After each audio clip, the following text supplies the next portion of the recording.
Hey, friend, Church D coming at you once again. Thank you for tuning into What Does It Take to Win? I hope you're doing well. I hope you're keeping warm. The East Coast has just been going through a really crazy Arctic blast, and I'm not enjoying it, but hey, we do what we can, right? We're going to still win. Hey, I just wanted to let you guys know that I do have a new project that's available to download, to stream, to purchase, etc.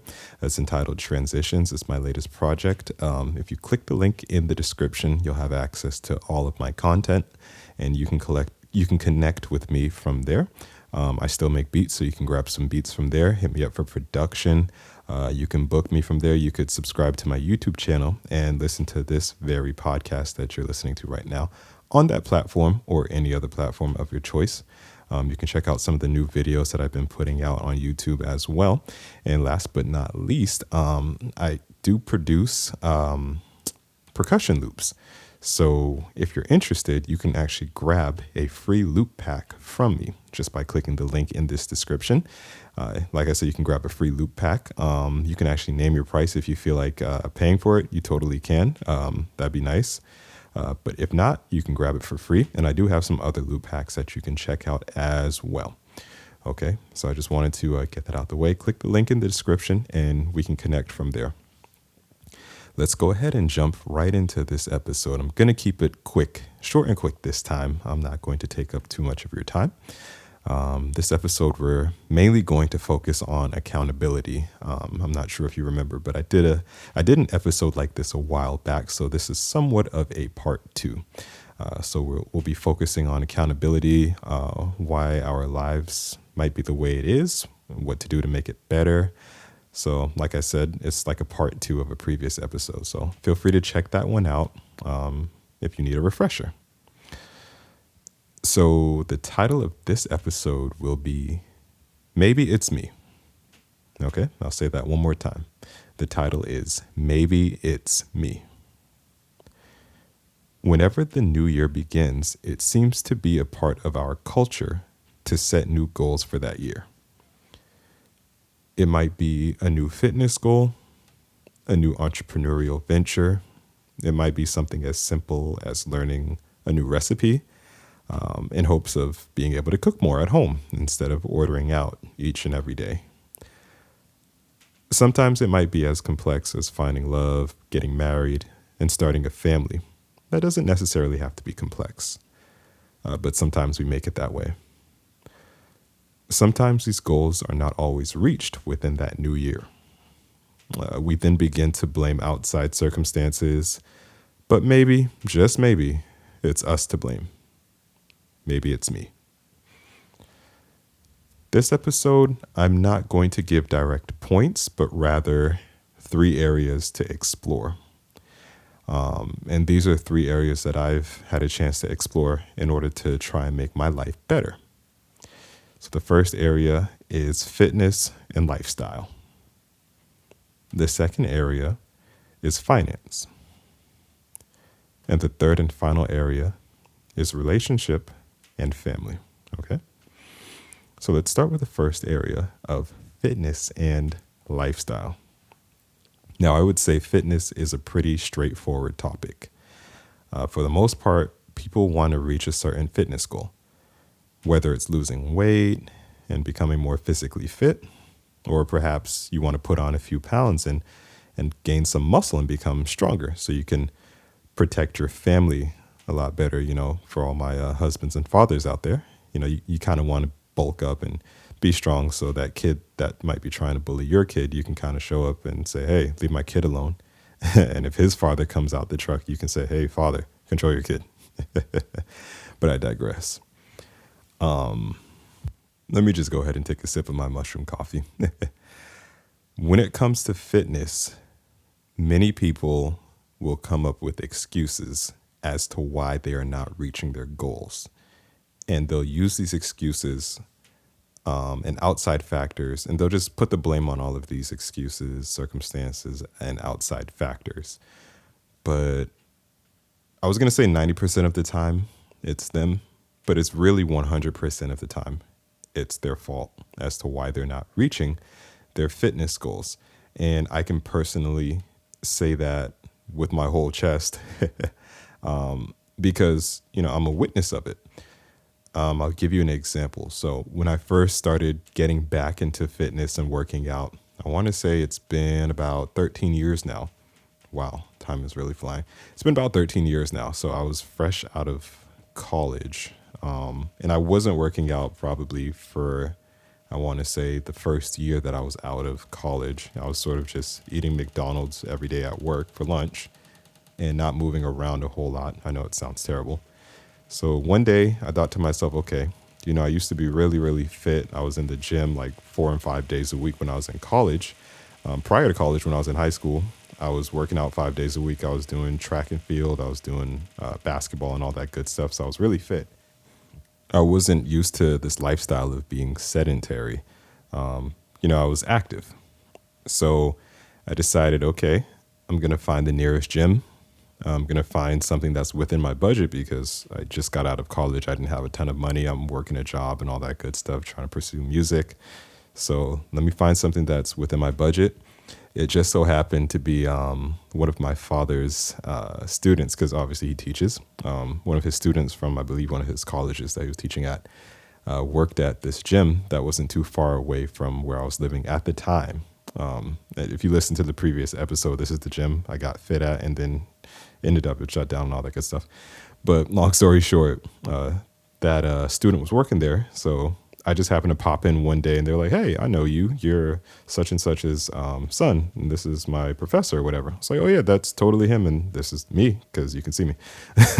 So long story short, yeah, I signed up for that gym and I just pushed myself to go there after work not every day, probably 4 days a week at the time, just to kind of get back into it. Now, I do want to say my probably first week or two getting back into it, it was very rough. It was difficult. I tried to do what I used to do when I was in college, but it just didn't work out. And, my body had to get used to fitness all over again.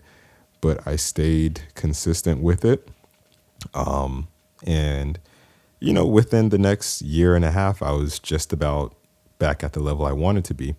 And recently I shared on social media, it was two pictures from 10 years apart, right? So one, I want to say it was like 2015, and then the next one was 2025. And you can see the difference of what the consistency allowed me to become. 10 years prior, I was okay. I was a decent-ish build. But if you fast forward to 10 years, you look and you say, okay, wow, I can see that he's really been putting in work.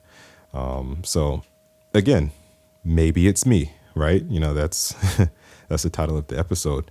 It was definitely me, and it's definitely you. If you're unable to reach your fitness goals, it's 100% your fault. You just have to make up your mind to do so. Tell yourself, I want to look better, I want to feel better, and I want to live longer for my family. Okay? So that's how fitness ties in. That's an area to explore in regards to it being our faults. Now, if we want to look at, a lifestyle adjustment, it could be learning to become a better cook, becoming handy in an attempt to save money.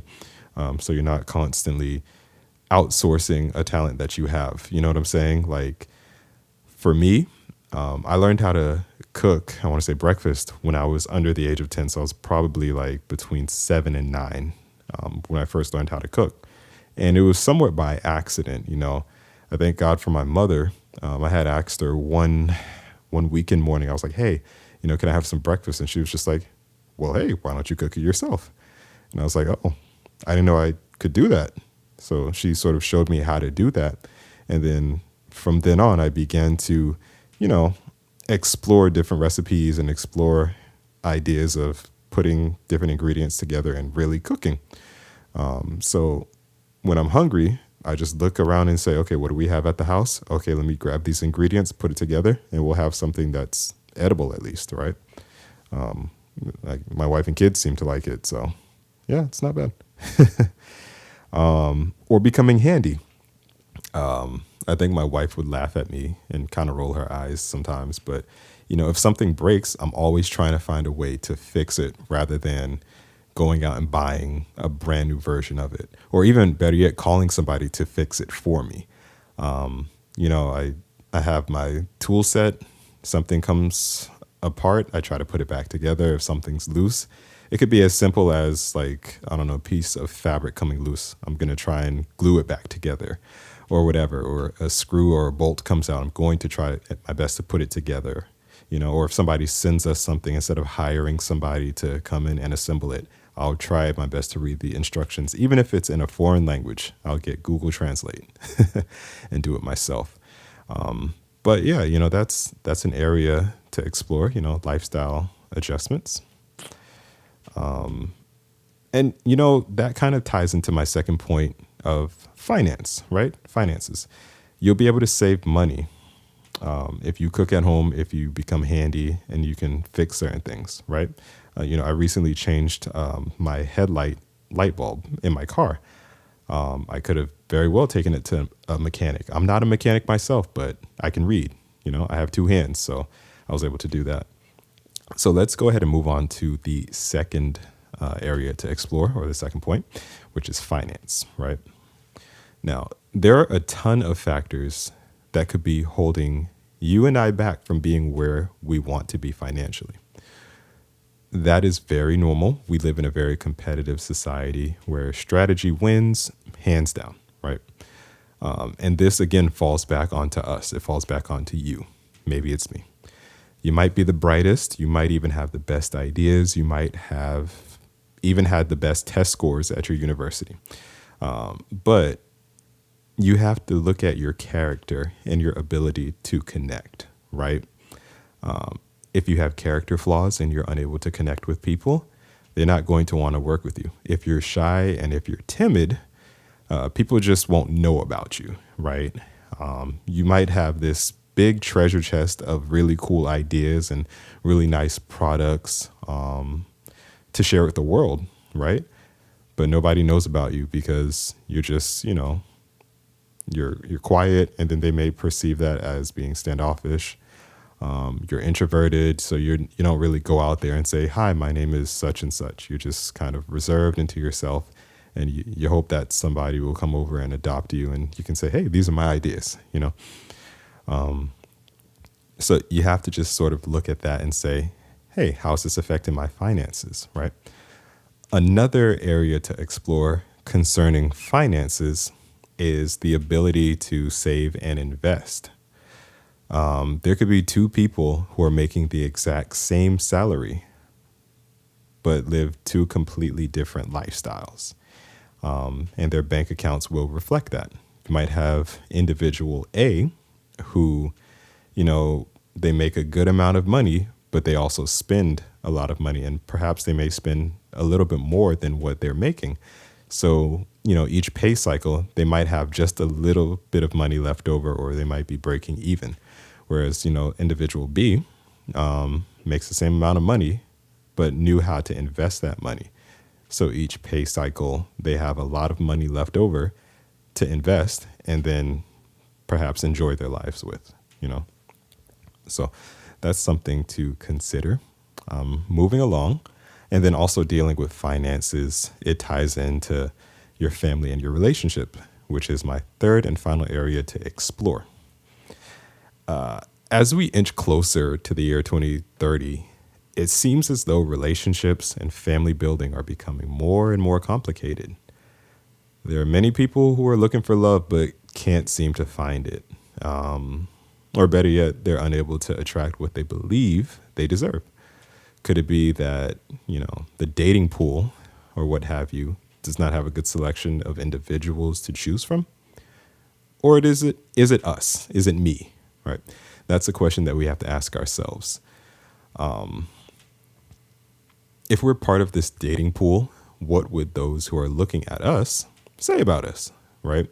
Are we a good catch, or are we the one who should be avoided at all costs? Sometimes God doesn't release our blessings to us because we're simply not ready for them. I could say that my wife and I, before we even knew of one another, we were actually doing work on our characters, preparing for marriage. I'll speak for me.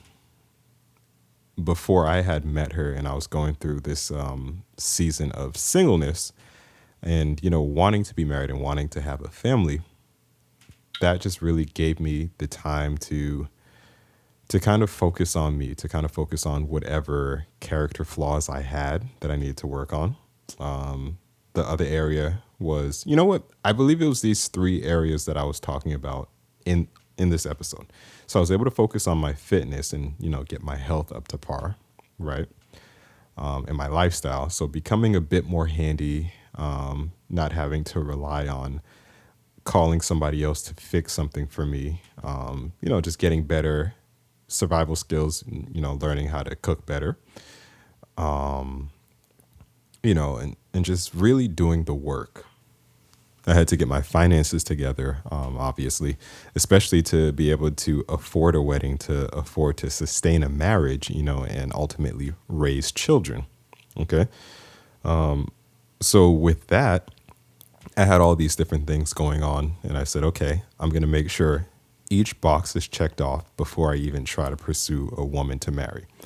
And then on her end, she had to do the work as well. She could tell you her story of all that she went through, and then, she had to really overcome, which she did, which was excellent, and where she is today. Okay. So, we have to really do the work to make sure that we are a good catch and we're not the ones to be avoided.